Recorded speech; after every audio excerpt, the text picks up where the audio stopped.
Good morning, everyone. It's the Supply Guru. Today, I want to talk about DD200. One of the biggest things that I see young supply sergeants have problems is completing the DD200. And today, I want to go over just a couple tips that will help you get your DD200 process quicker and cut down on some of your stress.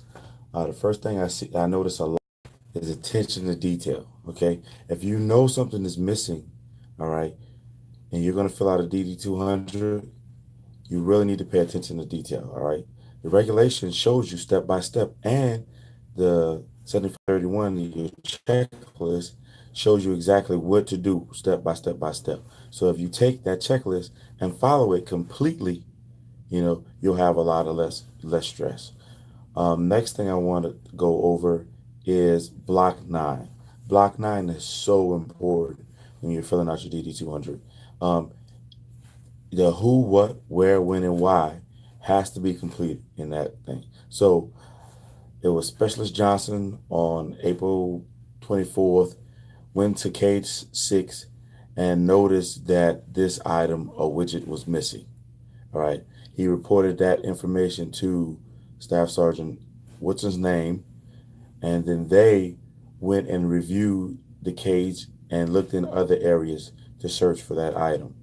Upon 2 or 3 days of searching, the item could not be located. Um, there's no hand receipts for that item. And then the information was reported to the commander, and DD200 is initiated after reporting it to the commander. That's the kind of information you need. It shouldn't say this item is missing, can't find, went in cage, can't find. I need to know who, what, when, where, and why. And block 9. Okay. Block 10, we need to know what assigned Lieutenant so and so as the CSDP monitor or the S4 officer. All right. We initiated a mass inventory of the entire unit in all this areas in order to locate this item. We're also additional duty for staff, some first class so and so is now going to be our key custodian, so we know exactly who's going in and out of the cages and when. That's the stuff that should be in there. Also, another big thing that I always see, and block 12B, your commander writes nothing. All right.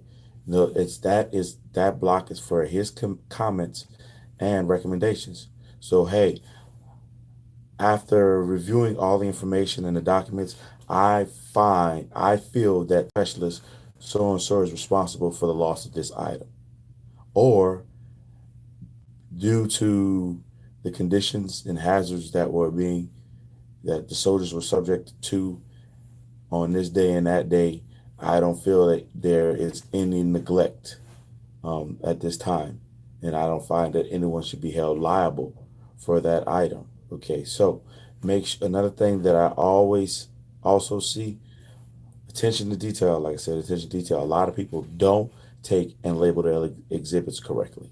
Right, each page on your exhibit should be labeled correctly.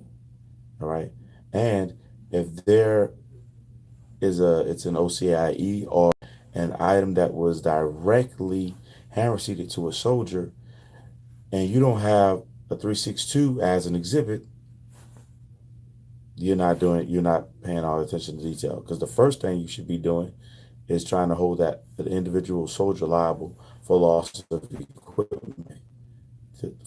And if you send me a DD200 and you're telling me that Specialist so had this item, and then you send me his hand receipt, okay, so why didn't you just do a 362 and get this done? All right.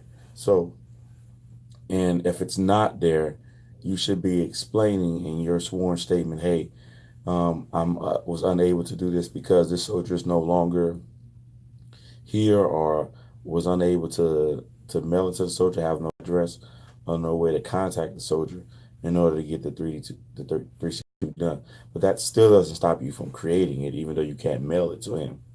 You don't have a forwarding address on that soldier. Uh, that's just a couple of the tips that majority of the time, I kick back DD200s because people aren't following the checklist. not paying attention to details, not being very descriptive in your who, what, when, why on block 9, um, your corrections and telling me what you did to improve on this in block 10, and commander's comments in block 12B. Okay, this is Supply Guru. Um, if you have any questions or comments, leave them below. I'll try to get back to you as soon as possible. Have a blessed day and continue moving.